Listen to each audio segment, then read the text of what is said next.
योग की हुई शुरुआत अध्याय 3 के 16 से लेके 20वें श्लोक में क्या समझाया गया है तथा क्या भावार्थ है, आज हम वो समझने वाले। और अगर आप एक सनातनी हिंदू है तो जल्दी से सब्सक्राइब करना गाइस। वीडियो चालू करते हैं कि 16वें श्लोक में ये समझाया गया है तथा ये भावार्थ है। हे पार्थ यानी हे अर्जुन, जो पुरुष इस श्लोक में इस प्रकार परंपरा से प्रचलित सृष्टि चक्र के अनुकूल नहीं वर्तता, अर्थात अपने कर्तव्य का पालन नहीं करता, वह इंद्रियों के द्वारा भोग में रमण करने वाला पापी पुरुष व्यर्थ ही जाता है।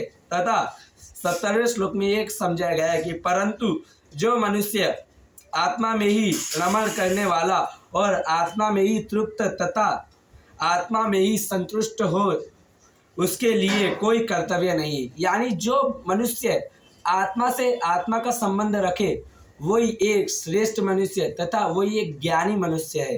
तथा 18वें श्लोक में यह समझाया गया है कि उस महापुरुष इस विश्व में न तो कर्म करने से कोई प्रयोजन रहता है और न कर्म न करने से ही कोई प्रयोजन रहता है, तथा संपूर्ण प्राणियों में भी इस किंचिन मात्र भी स्वार्थ का संबंध नहीं रहता। तथा 19वें श्लोक में यह समझाया गया है कि इसलिए तू निरंतर यानी निर्कार्य निरंतर आसक्ति से रहित होकर सदा ही कर्तव्य का भली भांति कर, क्योंकि आसक्ति से रहित होकर कर्म करता हुआ मनुष्य परमात्मा को प्राप्त होता है। यानी हे अर्जुन, तू सिर्फ कर्तव्य करने में अपना फल रख, कर्म की आशा करने में नहीं। यानी तू कर्म कर, उसके फल की चिंता नहीं ले, तथा तू कर्म करेगा तो तुझे परमात्मा प्राप्त होगे, और तू अगर कर्म ही नहीं करेगा तो तुझे क्या प्राप्त होगा।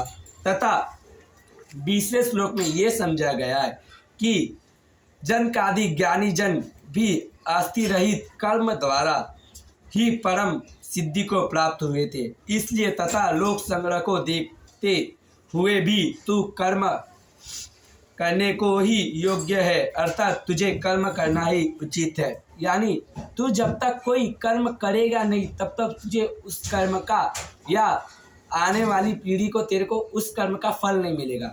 यानी जो हम कर्म करते हैं वो हमारी आने वाली पीढ़ी को फल मिलता है।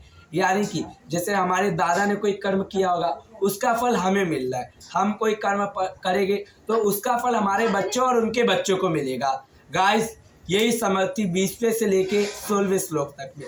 समझ अच्छी लगे और अगर आपको ये वीडियो आप पूरा तक देखे तो आप जल्दी से सब्सक्राइब करना, और अगर आप हमारे चैनल पे न्यू है यानी बिगिनर है तो आप जल्दी से सब्सक्राइब कीजिए। मैं ऐसी समझ आपको और देता रहूँगा जिससे आपकी जीवन में एक उन्नति भरी जिज्ञासा आएगी। गाइस, समझ अच्छी लगे तो कमेंट में जय श्री श्याम और जय श्री राम लिखना, और अगर आप एक सनातनी हिंदू है तो आप जल्दी से सब्सक्राइब कीजिए और वीडियो को लाइक कीजिए। ओके गाइस, जय श्री श्याम, बाय बाय।